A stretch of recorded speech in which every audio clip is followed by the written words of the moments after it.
Vamos conversar a partir de agora com o Antônio Fernando Pinheiro Pedro. Ele é o secretário executivo de Mudanças Climáticas do município de São Paulo, a quem eu agradeço demais pela participação. Seja muito bem-vindo à Jovem Pan News. Muito obrigado, Celso. Um prazer estar com você e com os amigos da Jovem Pan News. Perfeito. Daniel, secretário, agora... Daniel, desculpa. Não tem problema, imagina, fica tranquilo. Secretário, então, no Dia Mundial do Meio Ambiente, é natural que os gestores públicos, as ONGs, as organizações não governamentais e também a população façam reflexões sobre esses desafios. E eu gostaria justamente que o senhor nos falasse quais são os principais desafios da administração pública e tem alguma coisa que a gente possa comemorar ou, na verdade, temos mais problemas do que feitos e vitórias? Daniel, nós temos que nos vermos como se estivéssemos dentro de um automóvel com um retrovisor. Se nós olharmos para trás, nós poderemos, com certeza, observar um enorme avanço que tivemos no campo da gestão ambiental nos últimos 30 anos. Né? Digo isso em função de estarmos no 30º ano da Eco 92, do encontro mundial que se realizou no Rio de Janeiro em 92, e que foi um marco, né? Não só para o mundo, mas principalmente para o Brasil. Se nós observarmos o avanço no ponto de vista da legislação, ele foi enorme, foi absolutamente radical. No entanto, os entraves são muito grandes e, à medida que nós avançamos, nós vamos encontrando cada vez maiores demandas. Algumas que, inclusive, não estavam previstas há 30 anos atrás, como, por exemplo, o aumento da tecnologia que hoje possuímos para detectar o volume enorme de áreas contaminadas que temos em nossa cidade, né? Aliás, em todo o aquífero Brasil afora. Também, hoje, temos uma preocupação global cada vez maior, crescente, com referência ao clima do planeta, que já, como o próprio noticiário já mostrou hoje aí, né, Daniel? Já tivemos exemplos do problema relacionado à necessidade de aumentarmos a resiliência da população urbana, principalmente aos eventos climáticos que se tornam cada vez mais extremos. Sem dúvida. Agora, secretário, recentemente nós noticiamos que a poluição do ar na cidade de São Paulo ficou acima do recomendado pela OMS, a Organização Mundial da Saúde, nos últimos 22 anos. Qual o diagnóstico que o senhor e também os técnicos da secretaria fazem desse atual momento? Porque, de um lado, a cidade se desenvolve, cresce. Do outro, o meio ambiente acaba sendo impactado pelas consequências desse processo. De maneira prática, quais ações estão no horizonte da secretaria para mudar esse cenário? Bom, a Secretaria de Mudanças Climáticas tem um plano climático para a cidade de São Paulo que envolve a redução da poluição. Nós temos um grave problema relacionado ao aumento dos gases de efeito estufa, mas também temos um problema relacionado aos particulados na cidade de São Paulo. Para você ter uma ideia, são 8 milhões de veículos que transitam em nossa cidade. Tão somente esse tráfego de veículos libera um volume de particulados proveniente da borracha das rodas que hoje é possível que nós possamos detectar, causa enormes males ao organismo humano. O que estamos fazendo a respeito disso? Nós temos um programa de redução de gases de efeito estufa gerados pelos veículos na cidade, em especial a nossa frota de ônibus. Nós pretendemos fazer um projeto de redução por meio da eletrificação contínua e progressiva da frota de ônibus na cidade.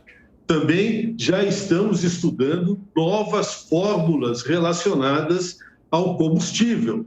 Estamos hoje introduzindo a metanização da frota, principalmente dos veículos coletores de lixo na cidade de São Paulo. Também facilitamos bastante o acesso de táxis e aplicativos aos veículos híbridos e aos veículos elétricos também. Nesta semana, para você ter uma ideia, Daniel, nós já estaremos homologando os primeiros carros elétricos híbridos para a cidade de São Paulo para serem utilizados para táxis.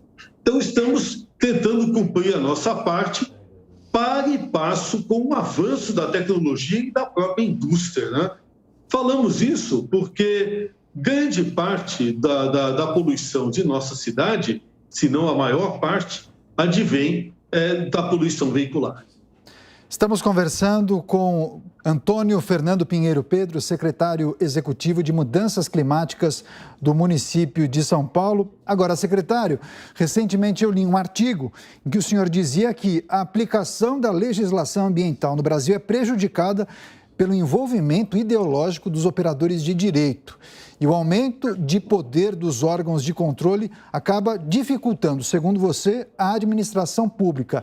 E aí eu pergunto para o senhor, de que maneira, por exemplo, o Ministério Público dificulta o trabalho de uma prefeitura nas ações de preservação do meio ambiente? Porque há quem diga, há quem entenda que essa atuação do Ministério Público seja fundamental e muito importante nesse contexto.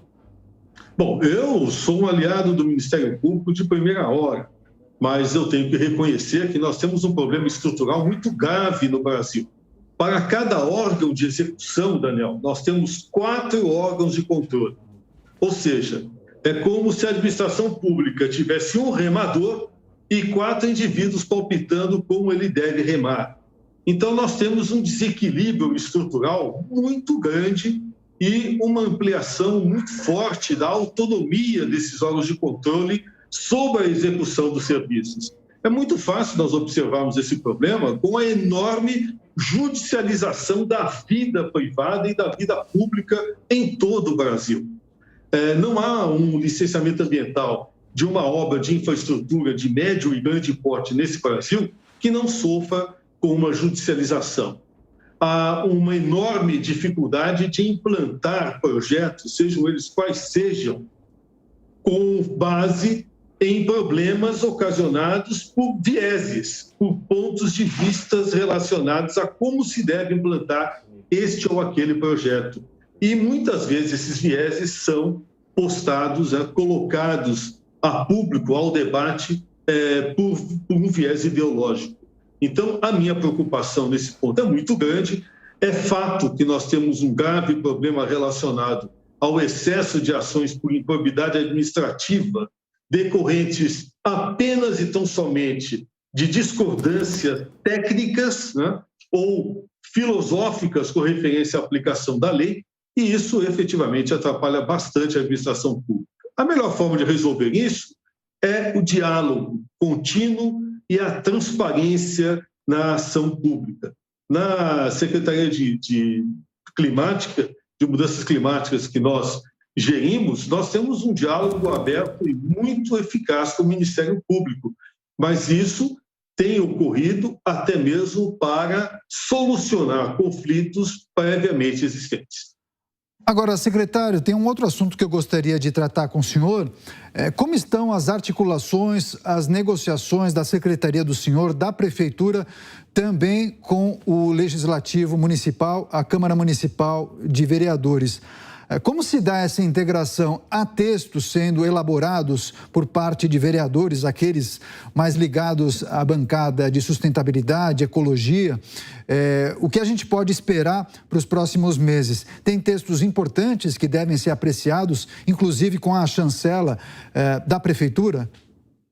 Sim, nós já temos uma série de normas legais. Este ano mesmo, Daniel, nós tivemos a aprovação e o sancionamento da lei que estabelece o SIS-Verde, o Sistema de Gestão de Geoprocessamento da cidade de São Paulo para a defesa dos nossos mananciais, dos nossos remanescentes florestais.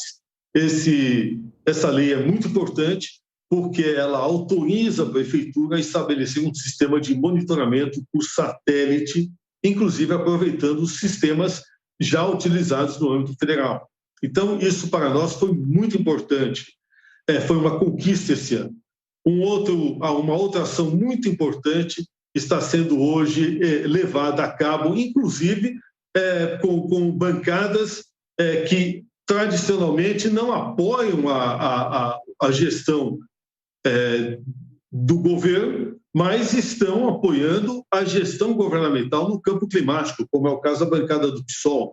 Tivemos reuniões intensas aí com vereadores do PSOL, justamente apoiando um projeto de lei relacionado a proteção das nascentes e cursos d'água na cidade de São Paulo. Nós também estamos acompanhando todo o diálogo referente à revisão do nosso plano diretor, inserindo o vetor climático nessa discussão. E nossas reuniões estão sendo hoje feitas na Seclima de maneira aberta, transparente, com transmissão simultânea pelo YouTube, de maneira que nós entendemos que o diálogo aberto, o gabinete aberto a todas as pessoas e tendências, e um diálogo contínuo com a nossa Câmara Municipal, ela tem favorecido bastante a integração de políticas da cidade de São Paulo.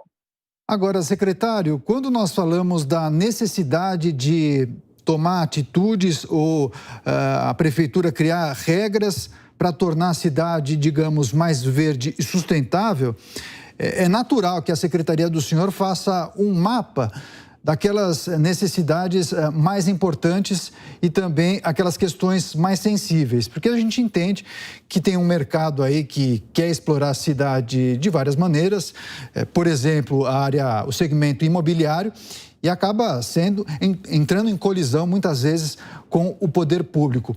Quais são as áreas mais sensíveis que o senhor e os técnicos da secretaria têm identificado ao longo dos últimos meses? E quais são os embates mais comuns com os setores produtivos da cidade de São Paulo? As questões que envolvem também o mercado imobiliário acabam tendo predominância nessas discussões? Com certeza, Daniel. Nós temos um grave problema relacionado à especulação imobiliária criminosa e irregular, que afeta profundamente a qualidade da água que abastece a cidade de São Paulo. Os habitantes da cidade de São Paulo correm um enorme risco com a degradação contínua da região de mananciais, em especial na região norte e na região sul da cidade de São Paulo.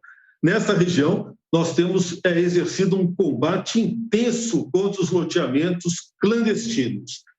E, para você ter uma ideia, em 16 operações conjuntas com a Polícia Militar do Estado de São Paulo, nós conseguimos embargar o equivalente a 140 campos de futebol.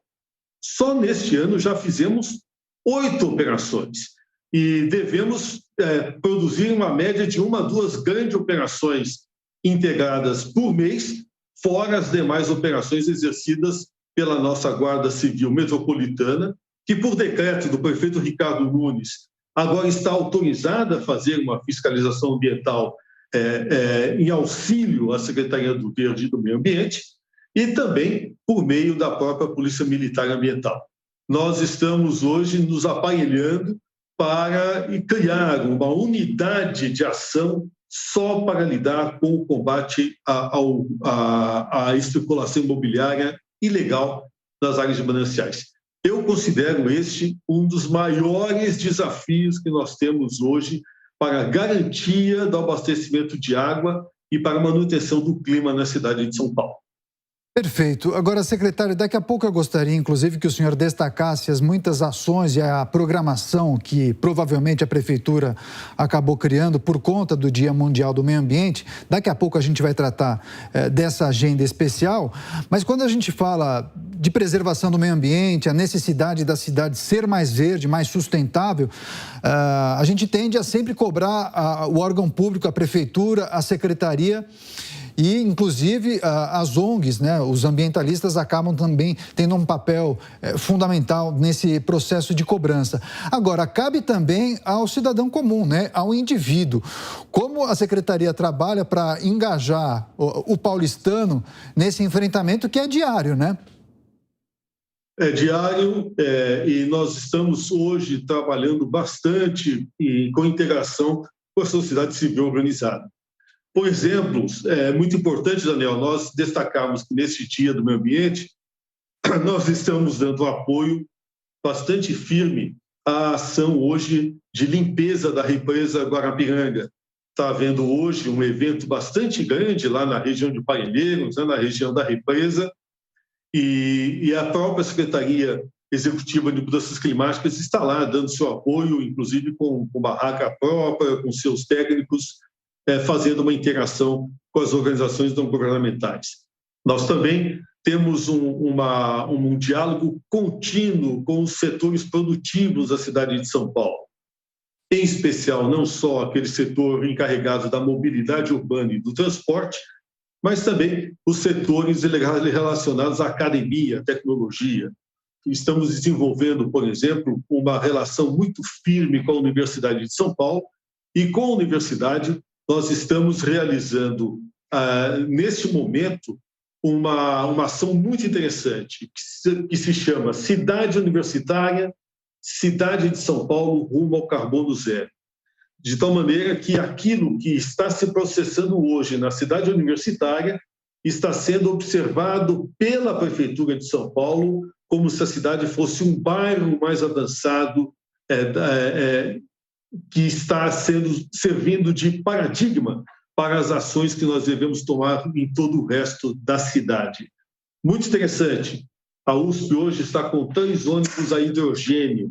Nós estamos analisando como é o comportamento do transporte por meio deste tipo de veículo para justamente verificarmos a procedência de uma aplicação do hidrogênio como um grande insumo para o transporte a partir de hoje para o futuro na cidade de São Paulo, com liberação zero de gases de efeito estufa. Há uma série de ações que estão sendo hoje adotadas. O próprio prefeito Ricardo Nunes passeou com bicicletas elétricas aí no Dia Sem Bicicleta na cidade de São Paulo nessa semana, que estão sendo hoje adotadas aí, por não somente pela Secretaria do Clima, mas também por todos os demais órgãos, organismos do município de São Paulo.